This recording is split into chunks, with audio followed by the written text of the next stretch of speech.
안녕하세요. 손해사정사 이재영입니다. 지난 시간에 법과 보험에 대해서 알아보았는데요. 이번 시간에는 그 보험의 제 요소들에 대해서 한번 알아보는 시간을 갖도록 하겠습니다. 우선 보험의 정의를 다시 한번 말씀드리면, 보험이라는 것은 동질의 위험에 처한 다수의 경제 주체가 공동의 기금을 마련해 두었다가 현실적으로 우연히 경제적 위험에 처한 경제 주체에게 일정한 금액, 보험금이죠. 일정한 금액을 지급해 줌으로써 경제적 위험을 해소하기 위한 제도라고 정의할 수 있습니다. 그렇다면 이 보험의 요소들은 어떠한 것이 있는지 하나하나 살펴보겠습니다. 보험의 요소는 크게 5가지, 5가지로 살펴볼 수 있는데요. 첫 번째 동질성, 두 번째 다수성, 세 번째 우연성, 그리고 네 번째로 그 위험의 측정 가능성, 다섯 번째로 대이변적 손해가 아닐 것, 이렇게 5가지의 요소들을 생각해 볼 수 있습니다. 우선 첫 번째 동질성. 보험이라는 것은 같은 위험군끼리 묶어야죠.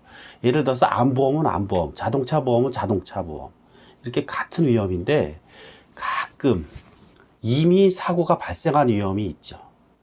암에 걸렸는데도 이를 숨기고 보험에 가입하는 경우, 이것을 역선택이라고 합니다. 우리 보험학에서는.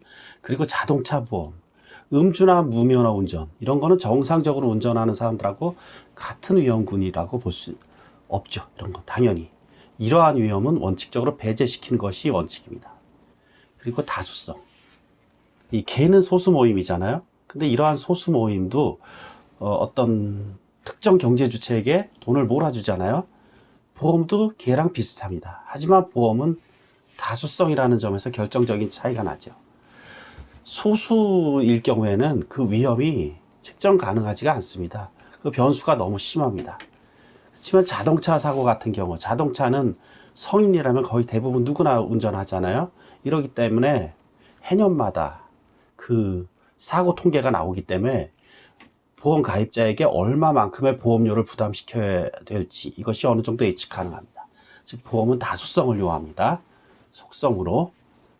그 다음에 가장 중요한 보험의 속성, 우연성.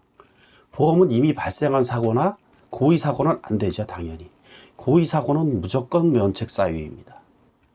근데 범죄 행위도 원칙상 면책 사유입니다. 음주나 무면허 등. 이 대표적인데, 근데 모든 범죄 행위를 다 면책시킨다면 보험이 의미가 없어질 수 있습니다. 중대한 과실만 면책시킵니다. 과실 사고의 경우에는.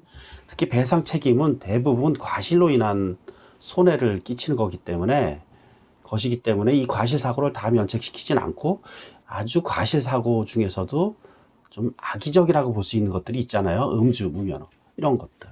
이런 것만 면책시키고 일반적인 업무상 주의 의무, 이런 것들은 그냥 배상 책임에서 보상해 주는 것을 원칙으로 합니다.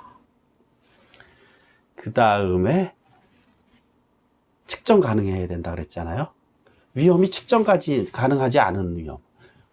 내가 아끼는 물건을 잃어버렸을 때 이것이 얼마만큼 슬픈지, 이런 거는 사람마다 주관적으로 느끼는 가치이기 때문에 측정할 수가 없습니다. 그리고 여기가 만약에 개발지구, 개발이 된다면 땅값이 얼마나 오를까, 이런 건 기대이익이잖아요. 이런 거 측정 가능하지 않기 때문에 이런 것은 보험의 대상이 될 수 없습니다. 그리고 5번째 속성으로 대이변적 손해가 아닐 것.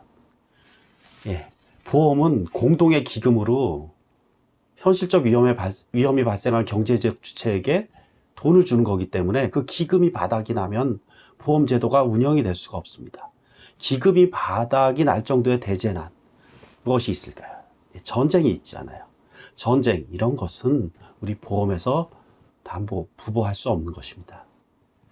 오늘은 보험의 이 속성, 이 제요소 5가지에 대해서 살펴보았고, 다음 시간에도 좋은 강의 계속 이어갈 것이니까 이재영 손해사정TV 구독과 좋아요 부탁드립니다. 고맙습니다. 손해사정사 이재영이었습니다.